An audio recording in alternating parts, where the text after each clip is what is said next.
Welcome back to Risky Business, a show about making better decisions. I'm Maria Konnikova. And I'm Nate Silver. Today on the program, since the last time you heard this show, one of the two hosts of Risky Business has won a World Series of Poker bracelet. We will soon disclose who that is and conduct an interview with him or her. I love the suspense building, Nate, and looking forward to the interview with him or her. After that, we're going to shift gears and talk about the Nobel Prizes, specifically the Nobel Peace Prize that was awarded last week, and P-Doom and the probability of kind of nuclear destruction and what has happened with that over the years. And then some politics. So, exciting poker developments this weekend. I was down in New Orleans for a friend's birthday, played a little bit at the Harrah's there, which has a very aggressive policy of making sure there are lots of drink servers, so the games are good and loose. Won 3 game, and I won $201. And even more excitingly, I found there was a $25 chip I'd forgotten to cash in, so really $226. So I think it would be hard to top that for poker accomplishments since the last show, right, Maria? I think it would be. I think that's pretty impressive. And congratulations. It always feels so good to find that extra chip. It's like found it's like money. Almost better right? than, it's almost better than actually having the cash, I feel like. Yeah. For sure, because you forget you have it. I love the poker stories, by the way, as a tangent of degens, because they're always degens. Like poker players who are not degens, these stories don't happen to them. When they're like, I was emptying out an old sweatshirt and I found, 2 5K chips or like a 10K or this or that. And they totally forget. They're like, in this old backpack, like I had a 25K chip. Like it's awesome. So those stories always tend to crack me up, but they do happen, and they happen more frequently than you would think. Meanwhile, I woke up on Monday, a little bit later than usual due to the New Orleans weekend, and I saw a note from you posted at, what time was this, like 3 or 4 in the morning or something? It was 3 in the morning Pacific time, yeah. Okay. Maria, tell me what that note said. I don't remember exactly what the wording was, but something along the lines of like, holy shit, I won my first World Series of Poker. Oh my gosh, Maria, bracelet. I'm so proud of you, and the audience of the show is proud of you too. So tell me everything. You. Tell me, did the tournament actually end at 3 a.m.? Yeah, the tournament ended at like 2:50. So something along those lines. Stamina. So it was an incredibly long tournament. I mean, it was 10 and a half hours, but those hours tend to be much more difficult for players like me who are getting on in years, Nate, because we're playing so late into the night. So, it's unlike in a live World Series of Poker event where like you're playing over multiple days, like here it's just concentrated. And, I happen to be in Las Vegas right now, which is where I was playing this event. But for the poor people on the East Coast, it's even worse, right? They ended at 6 a.m. So tell me more about, this is a bracelet event, obviously. Mm-hmm. Yep. It's what is it, 888 or something? Yeah, it's the Crazy Eights 888 event. And it was part of, so as of last year, the World Series of Poker has done a fall series where they have, I don't actually know how many events, 20, something like that, where they award online bracelets, which is, a different thing because some people think that online bracelets shouldn't count. But they do count for now, so I'm going to count mine because Absolutely. I want it. What did you do when you won? I was very, very tired, and everyone I know was asleep. So except for my parents. So my parents are currently on vacation in France. So I texted my parents and told them that I won a bracelet because they were the only people I knew who were awake. Plus, I would always want to text my parents anyway.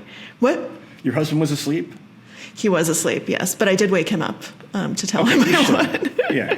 I also texted Eric Seidel since this is I'm not going to say as much his victory, but like I wouldn't be here if it weren't for his mentorship and coaching and training throughout the years and support. So he was asleep, but by the time he texted me back, I was asleep because I went to bed quite late. Did you adopt any particular strategy for this event? I mean, the vibes are a little bit different than on these online. I haven't played that many. I've never even cashed one online actually with the World Series? So this is the first time I've played in an online bracelet series. Actually, that's not true. I played during COVID. So do you remember during COVID when the World Series Live was canceled? They ended up doing a bracelet series that summer during the World Series instead. And we rented an Airbnb in New Jersey and spent a few weeks in New Jersey, and I played online there and did not do well. But so this is the second online series that I've played, and I got to Vegas a few days ago this weekend, and have been able to play a few events, and it's definitely. It's definitely different because I'm someone who specializes in live tournaments. So it's hard for me. It's much harder for me to play online because I don't see faces. I don't see a lot of the kind of physical things that I would normally use. That said, I actually started, I learned poker by playing online. I would go to New Jersey every single day and play on PokerStars. I didn't know that. Yeah, so because online poker is not legal in New York, but is legal in New Jersey, I would cross the river, I would take the PATH train, and I would sit in a cafe and I'd play online on PokerStars. And the reason I did that, even though I always knew that I wanted to play live, was everyone I was working with, namely Eric Seidel and Phil Galfond, at the time they were saying you need to get hands in, right? You need to get practice in. You need to get repetition and figure out what these spots feel like, and the only way to do that is by playing online. So it's not like I started live and I've never played online. That was where my initial training came from. But I actually think that for me, online poker is much tougher. And my strategy was just to try to play as well as I possibly could. And I ended up in for the max number of rebuys, which obviously is not ideal. You could rebuy 3 times. And I ran pocket jacks into pocket kings twice for 2 of the bust outs. And my final hand of the tournament, actually, in Poetic Justice, was pocket jacks. But yeah, so obviously I don't love max rebuying, but I was ready to do that. And I think sometimes you need to, when you, the rebuys are there for a reason. You're playing a rebuy event. And so I just wanted to play my best game and really make sure that I was playing well and not punting. So a few days ago, the first online bracelet event I played was the 3200 six max, and I came in 8th. And that was so close. And I was actually, talking to someone afterwards, and I was like, oh man, that's probably the closest I'll ever come to winning a bracelet, 7 players away. And then a few days later, I came even closer, so that felt very nice. So this 4th bullet, was it relatively smooth? Did you rack up a big stack early, or? No, so some of it was smooth, but so you can review all of your hands, which I did prior to this conversation. I got short a few times, and then there were actually a few pivotal hands that really helped propel me to the win. I was middle of the pack for most of the tournament, and I was actually quite low. In the last bullet, I thought that I was going to bust because I got very unlucky in one hand and was down to sub 10 big blinds for a chunk of time, and then was able to work it back up, grind it back up, and build up a stack. And then there were a few hands that I thought were quite interesting. I think one of the most important hands in the tournament was when we were down to 2 tables. So at this point, we were already all in the money. And the pay jumps, by the way, so because I was in for 4 bullets, I needed to get better than 10th to break even, because it's a very flat payout structure. So we were 8-handed at the table. And I was in the hijack. So for people who don't know poker, that's kind of middle-ish position. And I was dealt King 10 of spades, which is a pretty good hand, yeah, right? You're pretty when excited. Everyone folds to you. Pretty excited. Yeah, pretty excited. So I raised, min raised, 2 big blinds. And then the player who was on the button, who was the biggest stack at the table, so he had 530,000 chips, so almost twice what I had. And you don't know who this is? No, his name was Seppuku. So his screen name is ritualistic suicide by disembowelment. So that's fun. And you're in the hijack. A lot of violent terminology here. Absolutely. I'm in the hijack. And he is on the button, and he decides to 3-bet me. And he makes it 6 big blinds. And, this is already an interesting spot, right? Because I'm short enough that I could fold, but I have a really playable hand, right? A hand that does really well post-flop. And it's not a huge 3-bet.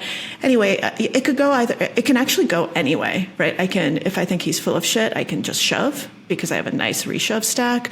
I can fold. There's no shame in folding king 10, or I can call. And I haven't run this hand through any sim yet, so I'm not sure if what I did was correct or not, but I called. And decided that this hand was going to play well post flop. Didn't want to bloat the pot. We were 15 left.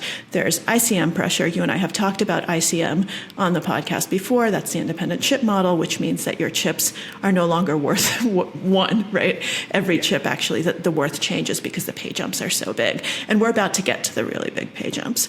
And so I decided to call.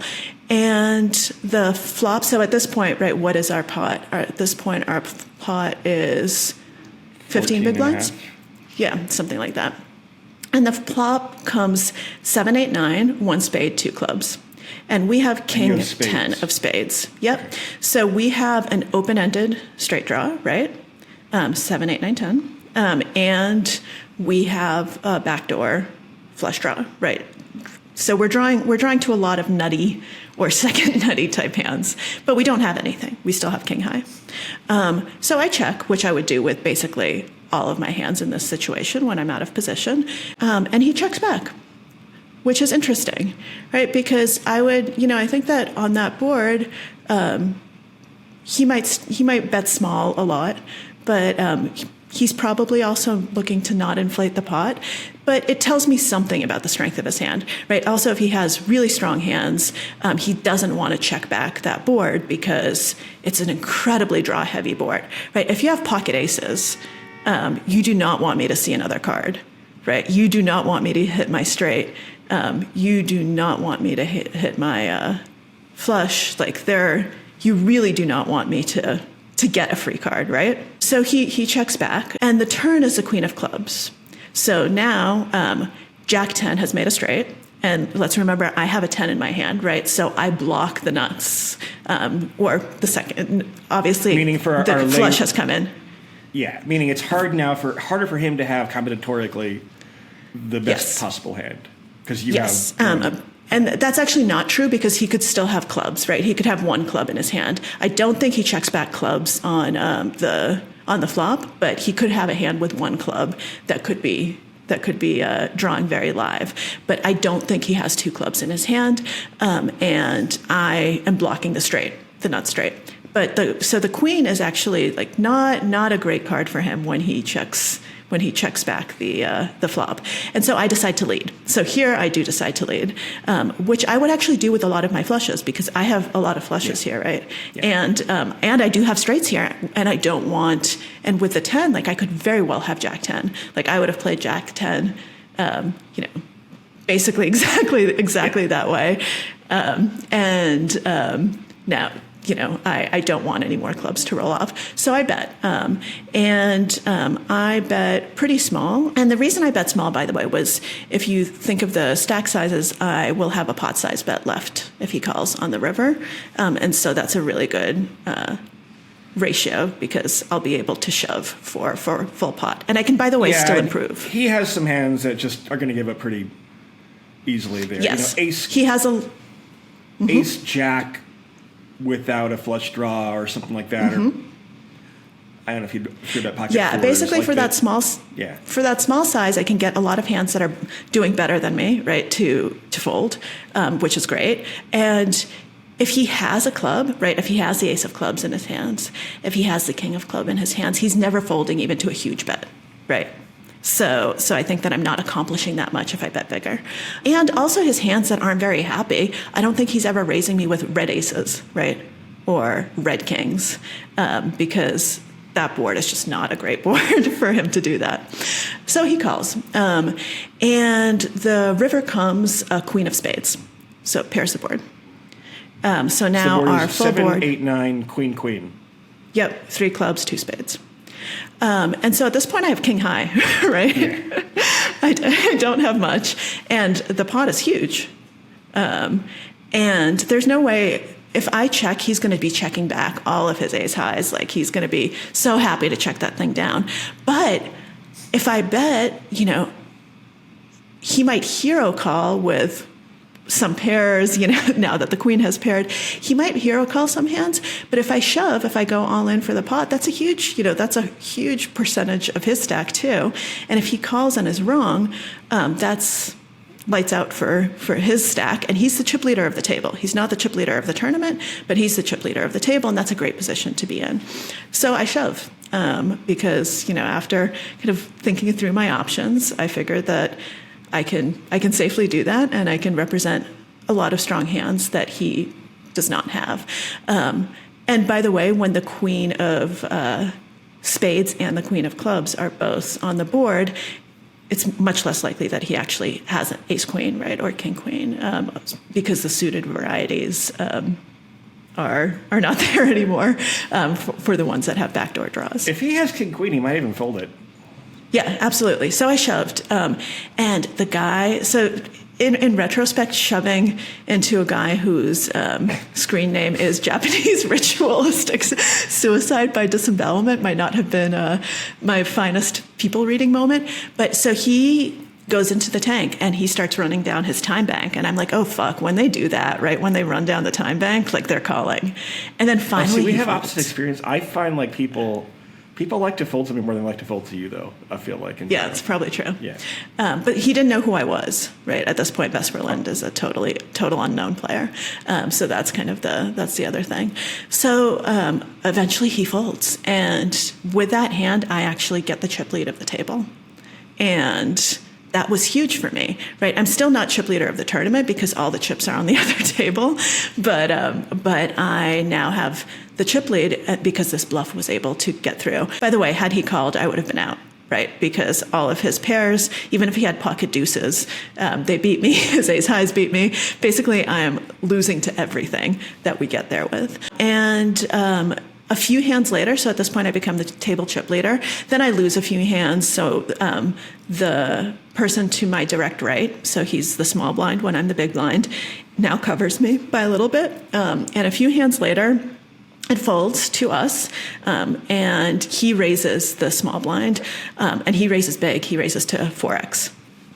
And I happen to have queens in the big blind, and at this point I have 35 big blinds, something like that, 36, and I just shove because it puts max pressure on, and I don't mind just taking down that pot. And he calls, and he has nines.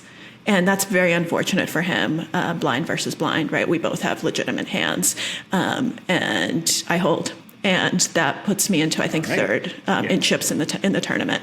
And after that, I went back and forth, but I had a big stack, and I did not have any major losses, and was able to eventually, win the tournament. But I think that was that bluff. The fact that bluff went through was crucial, and then having that queen's hand after a few hands later, I think was really important. So one of those hands was skill, right, the bluff, and the other hand was pure luck, because it was lucky for me that he had a legitimate hand, and that legitimate hand wasn't kings or aces. Have you processed it yet? No, I mean, I haven't. I was very tired yesterday, and I haven't really had a chance to let it sink in. But it feels really nice. I think it's a big accomplishment, and Absolutely. And I'm just going to be proud of it. God damn it, I'm going to own it. Yeah, you can't probably. Anyway, we're really proud of you, Maria. The whole show is, Thank you. I think, in the audience. So congrats. Thank you. I'm playing another event today, but by the time this airs, it will already be in the past. See, that's kind of low-key degen, I feel like. To be like, people do that too. They'd be like, I just won $1 million. I'm going to jump into this $800 tournament. If I win a fucking bracelet, taking a few days off, I'll tell you that much. Well, I'm gonna be taking. Well, I'll be taking a few days off after this because I'm leaving the lovely state of Nevada and going to Miami. So I'm not going to be able to play poker there. There is poker in Miami, I'll have you know. There is poker in Miami, but I will not be playing poker in Miami. Okay, well, congrats, Maria, and let's talk about nuclear war.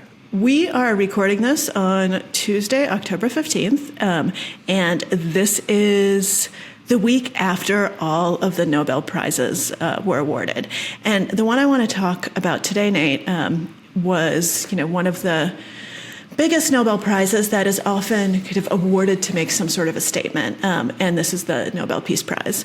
And this year, it went to an organization called Nihon Hidankyo, which is an organization that was founded in 1956 by survivors of the atomic bombs in Hiroshima and Nagasaki. So these are the hibakusha, that's the Japanese word for survivors. And so ever since it's been founded, they've been working towards a world, basically, where nuclear deterrence is strong, nuclear disarmament, and they've been trying to kind of enforce this nuclear taboo, right, that you cannot use nuclear weapons. And so it means something that after all this time that they were awarded the Nobel Prize this year. And so I want to, first, I'd love to hear your reaction. Then I wanted to talk about, why now and why it's so important now that, these survivors are in their 80s and there aren't very many of them left. Why it's so important that a group like this actually be honored and what they're fighting for kind of be brought to the public consciousness. Yeah, it was an interesting set of Nobel Prizes in general. There were some AI-related awards as well. Look, I think you kind of answered the question, which is that you're losing the generational memory of the only time that nuclear weapons were used in combat, which is by the United States on Hiroshima and Nagasaki. And, people at the time, von Neumann, who was one of the kind of founders of game theory and worked on the Manhattan Project, they all kind of assumed we were all going to die in like 20 or 30 years. A nuclear attack would be very bad. The bombs have only gotten more powerful. What was it where during the Cold War, the U.S. and the Soviet Union were, developing tens of thousands of these. In fact, some people like von Neumann kind of half seriously proposed a preemptive strike on the USSR to prevent them from having the bomb. Other people wanted to share the technology more widely. But it seemed like a very dangerous thing, and if you had asked somebody, what are the odds that this would be the last nuclear usage for the next 79 years, I'm not sure what odds it would have given you, right? In the Cuban Missile Crisis, Kennedy thought that we had between a 1 in 3 and a 1 in 2, so 33 to 50% chance of that conflict turning nuclear. There have been accidents before. I mean, the whole concept is a little bit screwy, right? Well, because if you're unwilling to use weapons, then they don't create a deterrent, right?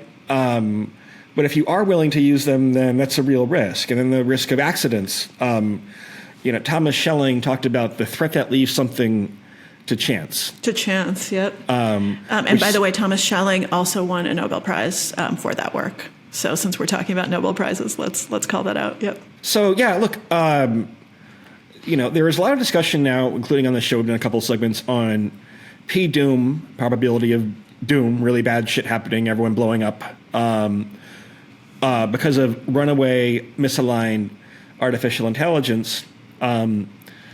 Nuclear war risk was the original P-doom in the sense that it was the first technology that had the potential to wipe out all of civilization, potentially, a threshold moment that the world kind of can't undo anymore. And I wonder if people have gotten a little bit complacent about the risk. The number of nuclear states is proliferating.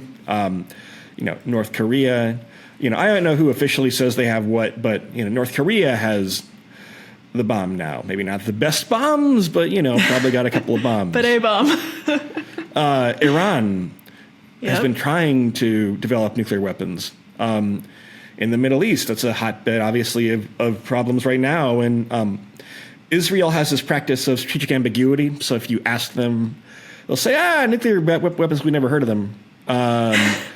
But clearly part of their deterrence is based on the ultimate threat that they might have. And Ukraine, right? I mean, one fortunate thing about the theater of conflict in Ukraine is that if you were to have a nuclear weapon detonated there, dirty bomb or whatever, it would potentially blow, if prevailing winds are east, into Russia. It would create fallout contamination over Russia, so it's a little bit suicidal to do that potentially. Yeah, I mean, look, this shit's serious.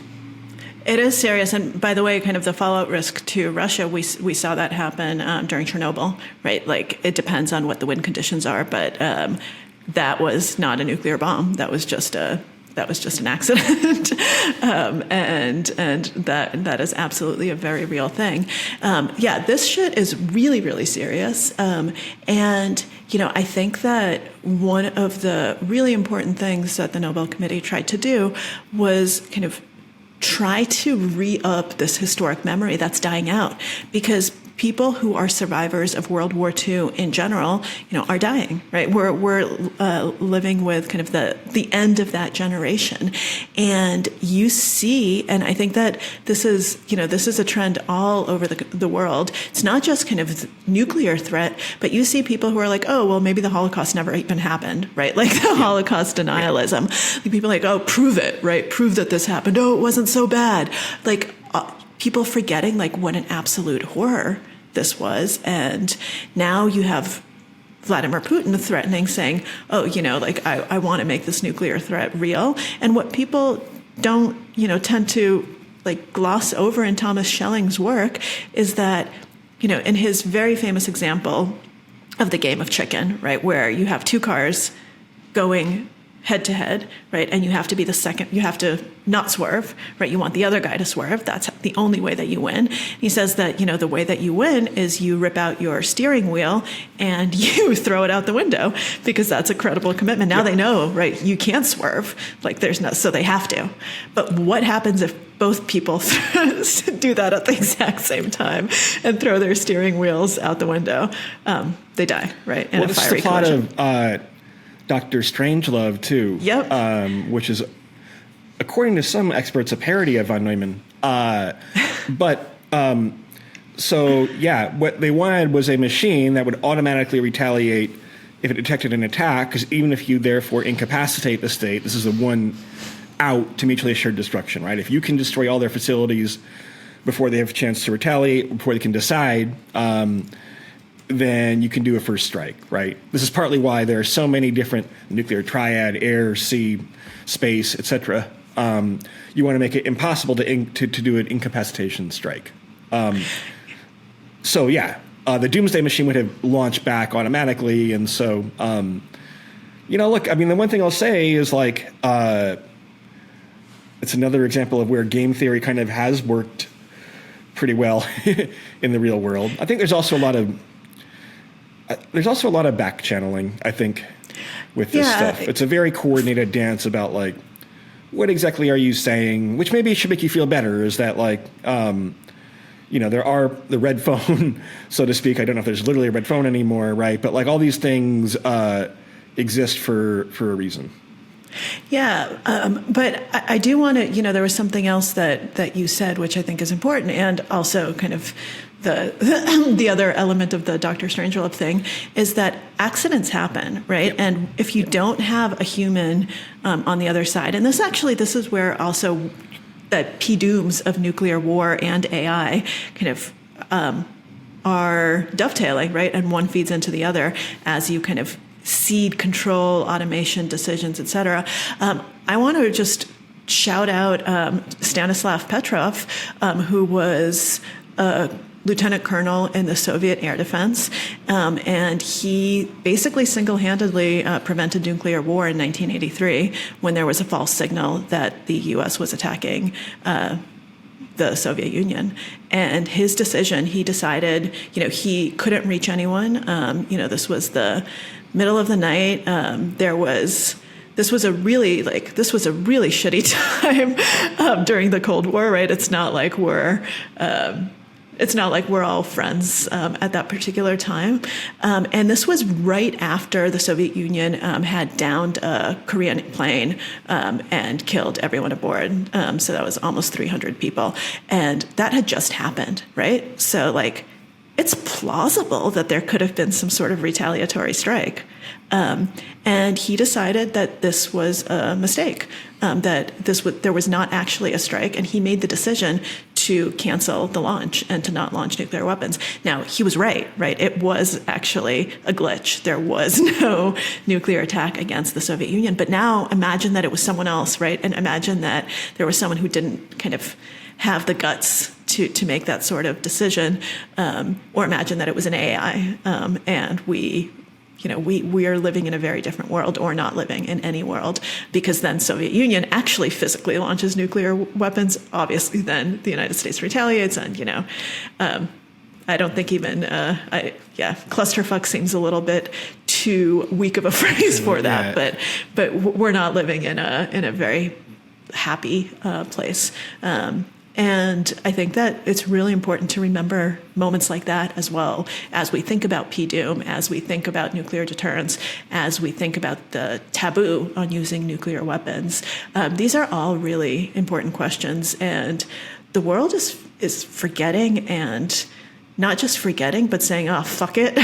There are lots of things going on right now that make it a pretty dangerous moment. So I think that it's really crucial to have these conversations and to try to employ game theory so that we don't all, kill each other.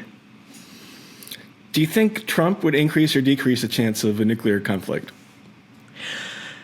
I think I'm not sure. I think that he would probably, it's funny because I think back to Khrushchev, right? We talked about the Cuban Missile Crisis. And I think one of the reasons that Kennedy thought that the risk of nuclear war was so high was because Khrushchev was fucking insane. Right? Like he didn't, people didn't know what might happen, and that was always kind of part of. It wasn't just him, right? All of the Soviet leaders, they tried to cultivate that insanity on purpose, because if I'm crazy and you don't know what I'm capable of, then you have to tread carefully. And I think Trump is crazy in that sense, right? You don't know what he's capable of. I think he's much more capable of using nuclear weapons than Kamala Harris would be, or basically than anyone else. But I don't know if having him in power would deter other countries because they're scared of him. So I think on the margin, my PDOOM would probably go up. Do you have a point of view? I think he might lower it slightly.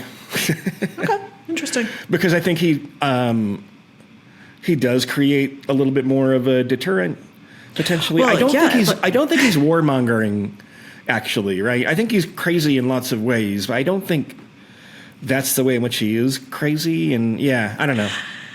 Yeah, I just don't know that we know the ways in which he is crazy. And he's getting on in years. And I think that there is, and he's ranting. I think there is some kind of threat to personality change that comes with dementia and age and all of these things. So I just don't know, right? This is not something where I can give you a clear-cut answer, as I've said, but I think it's interesting to consider. And I think that in general, the threat of nuclear war has probably gone up in much more in the last few years than it has in a very long time.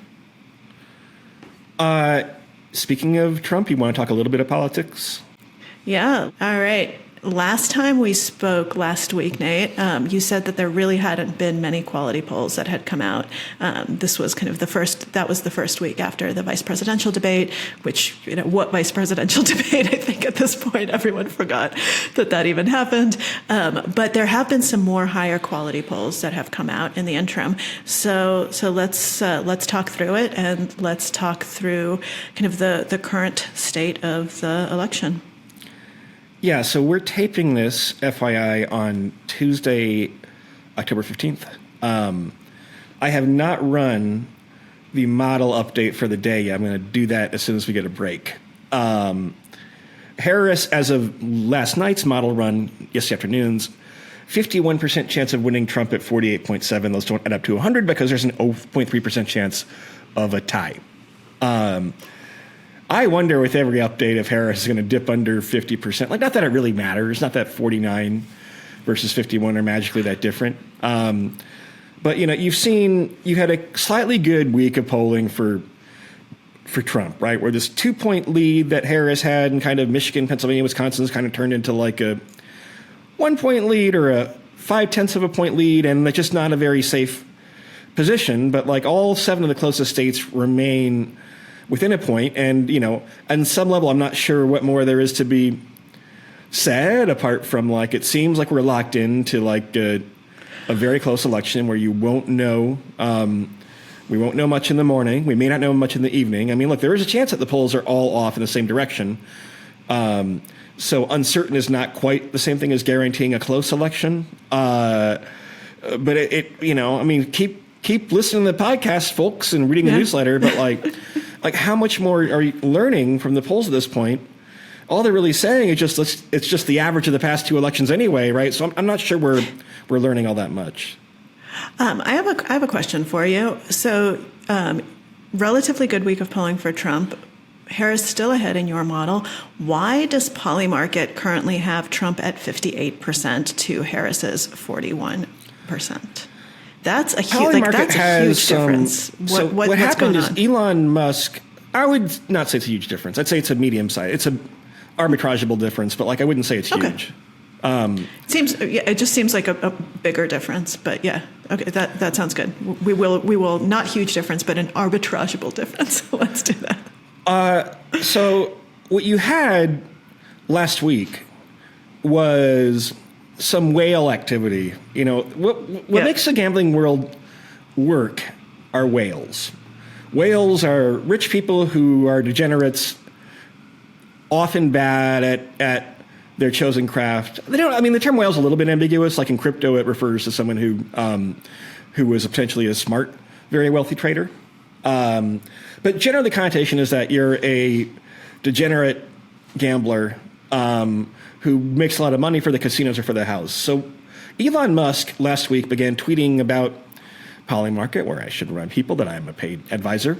And that moved the numbers without any real underlying justification from the polling data that day. And you can tell because there are a couple of things that were unusual. One was that you didn't actually see any shift in the popular vote contract. It was just the Electoral College, just the higher profile one. But a smart trader would be looking, if there's a shift toward Trump, that would manifest itself in all the markets and not just the Electoral College overall market. But it's a lot of activity from a relatively small number of traders. Now, since then, our model and other models, more actually our model than others, have shifted a bit toward Trump, right? So it's like 51%. I mean, it had been up as high as 58% for Harris on September 27th.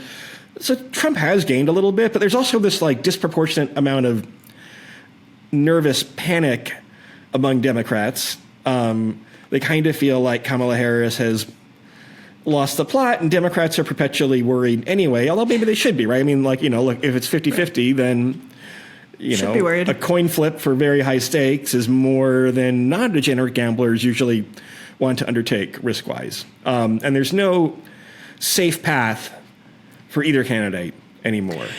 There's not going to be any security unless there's some really surprising development, and we're running out of time for that to happen. Yeah, and, it's clear that the Democrats are really taking this seriously. You have former President Barack Obama campaigning for Kamala Harris in Pennsylvania. Maybe they're now regretting the decision to not have Shapiro on the ticket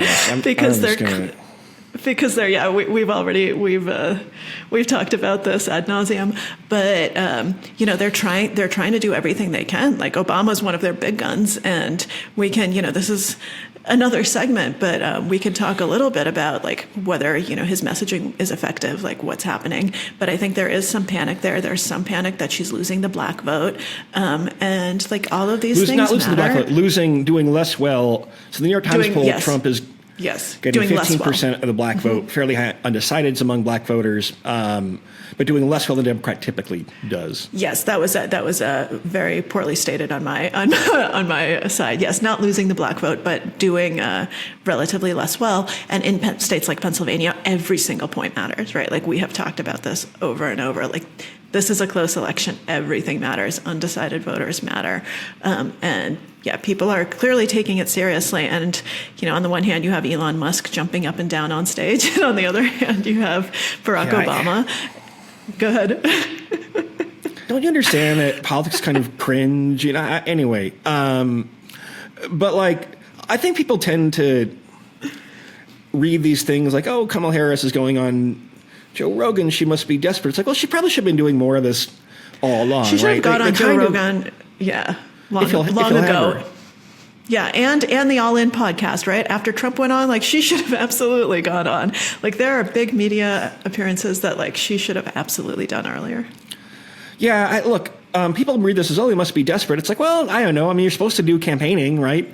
That's a normal thing that you do. I think they had a period where they just thought they'd ride the Charlie XCX Brett Summer Magic Vibes carpet ride straight to the White House. And that's not how usually it works. I mean, she's at an electoral college disadvantage and Trump throws a lot of shit out there.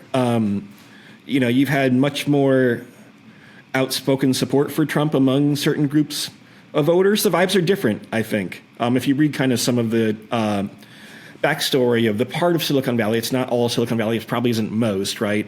But part of what people have been trying to do in Silicon Valley is to say it's okay to openly support Trump, and that will create a permission structure for others to support him too. And so, Twitter is a very different platform than it was 4 years ago. The mood is different. I think, ironically, the fact that people seem like a little bit less pissed off as they were in 2020, maybe Democrats actually want apocalyptic thinking, where people are like, okay, but yeah, I think one fundamental problem Democrats have is it's hard to say that every election is the most important election of all time without voters starting to wonder if you just always say that. Yep. And on that note, let's see what happens next week, because this is one of the most important elections of all time. As we've talked about, we've talked about PDUM, we've talked about, this is going to matter for a lot of different things. And let's just see what the updates show next week. And Elon Musk, please stop making us watch you jump up and down on stages. Thank you very much. That's a personal plea from one of the co-hosts of Risky Business.